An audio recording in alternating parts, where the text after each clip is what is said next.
will have Imam Hussein come and speak for 4 minutes.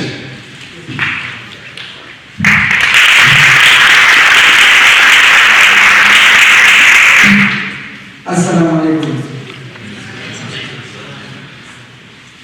First, I welcome everyone, my minister and every minister and the premier to the Somali community. Please welcome to the heart of the Somali and African community here in Kenney.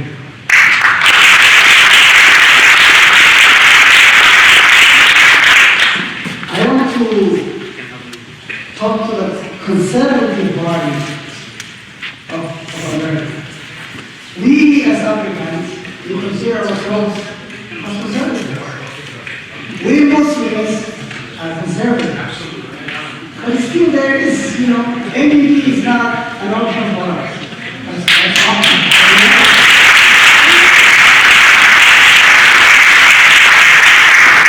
We need somebody to take this seriously and take the behaviors or limit them so we can feel home when we are with the conservative as a person. We have communities, Somali community in Alberta. We're reaching 30,000 members. We're growing. And we are coming from Alberta. Alberta is so welcome.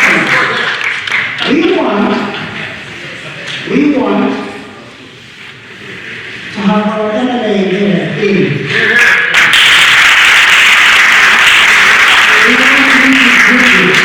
We have to have a voice on the table.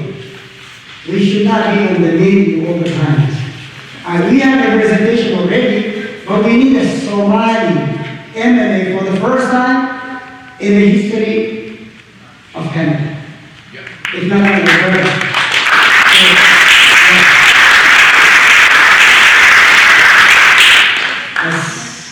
We have the Minister of Justice. I want to say a word about the unsolved cases of the kids killed, murdered, died in Alberta are over 60 or 70. That's too big to be ignored. We need attention. These parents ran away from bullets, and they came to bullets. And that's not their fault. A lot of parents are crying and dying inside. We need real, true attention to this. We can do it. We can do it together. We're willing to work with the government, with the law enforcement, with the ministers, with everybody. We want to work with you, but we need someone to come forward from the leadership. Somali kids lost, Somali communities lost close to 500 kids in Canada. And none, even one minister resigned. None, one chief did not lose his job. 500, that's huge. All Canadian. Potential Canadian aspirants died. Many are in the jail, and many are vulnerable, and they may fall into the same path. We need someone to take this seriously. The third point I want to speak about is job opportunity, employment opportunities, entrepreneurship support. We need the community to feel that surplus that Farah was talking about. The surplus that you see, we need to see it. I want to admire the premier about this pilot project he opened in Brooks. We want another one in Kenney, and another one in Edmonton, and another one in. We want a lot of those projects, and we welcome that, and thank you very much. Brothers and sisters, yes.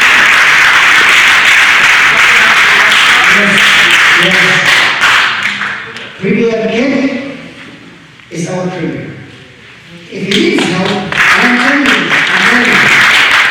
If he needs help today to defeat the far-right conservatives, it's you who is he defending. And if you don't get it into the heart and all sign up the membership, it is not, we're not serving our community. We just complain. We have to be part of the solution. We need to sign up the membership today. Thank you very much.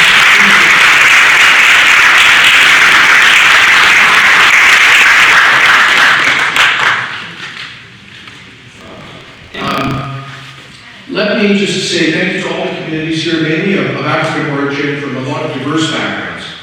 And let me just start by saying we have to acknowledge the reality that while Alberta and Canada are a place of great opportunity, and we believe in unity and diversity, we believe in equality before the law, the truth is that sadly racism exists in our society. And people of African origin too often are victims of that racism. And secondly, you spoke about the violence that has taken far too many lives of young Canadians of Somali and East African origin on our streets. And we all know that we have to do better.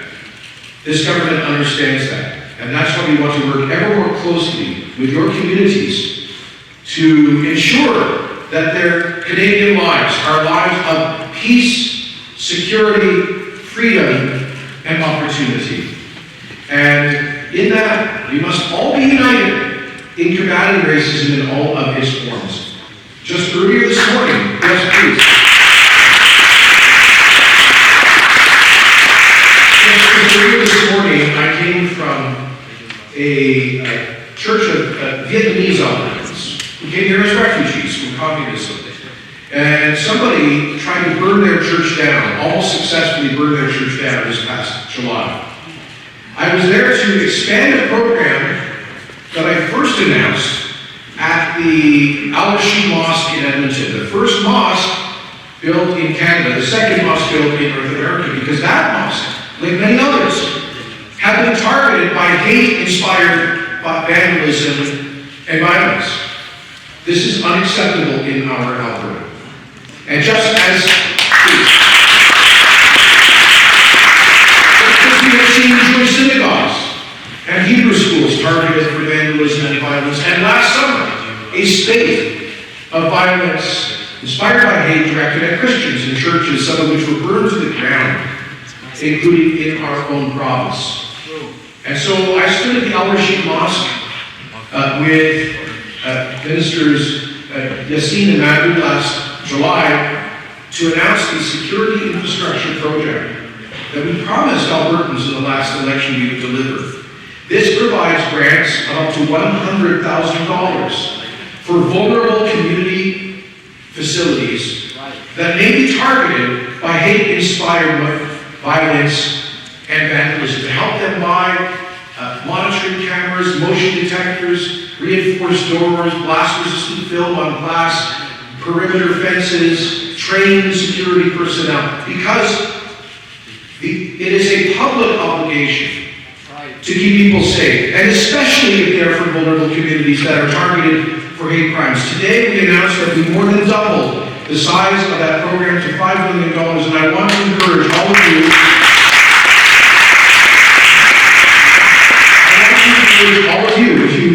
for the masjids, mosques, churches, Londoners, Gurdwaras, Islamic schools, Hebrew schools, faith-based schools, and others, community centers like this one, if they have been targeted by hatred, please use this program. Please speak to Minister Chandro and his officials or our staff to access this program. It's there for communities like yours that may be facing hate-inspired violence.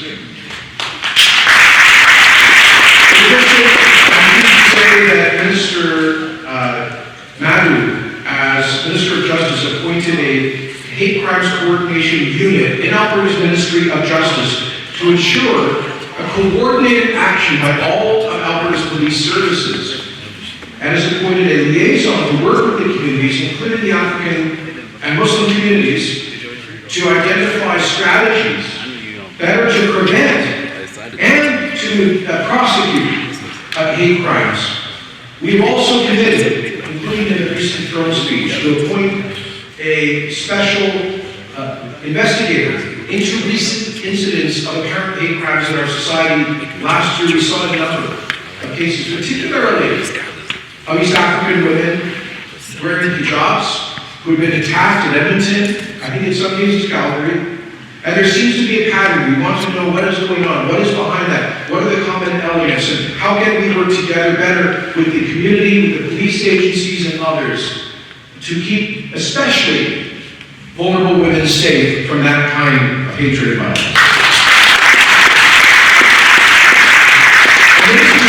Also led the way in eliminating the practice of carding by police, which was too often used to target young black men, as well as eliminating the police power over street checks. That was sometimes arbitrarily used for discriminatory reasons. I don't thank you for that, Casey, I want to thank you for that. Sayeda, you mentioned the program we just announced at the Brooks Global Center, the John Ware Youth Empowerment Program. It was the idea of Ahmed Kassam, that some of you know, has led the Global Center out there in Brooks for over 20 years. He is one of, I think, the real heroes in Alberta in advancing successful integration of newcomers, especially East African origin. And this is a mentorship program that will pair up young black youth in Alberta who may face unique challenges, may face discrimination, and certainly don't have the kind of network or professional connections that kids born into more mainstream, more old school Canadian families, their parents know, they have the connections. A lot of new Canadian parents, they don't have those connections to get that first job, to get that mentorship. And so the John Ware Empowerment Program is designed to bridge the gap for immigrant youth, and black youth in particular, in rural Alberta. And Sayeda, we started as a pilot program, but I hope very much to launch this as a province-wide program, and we look for partners to make sure that happens.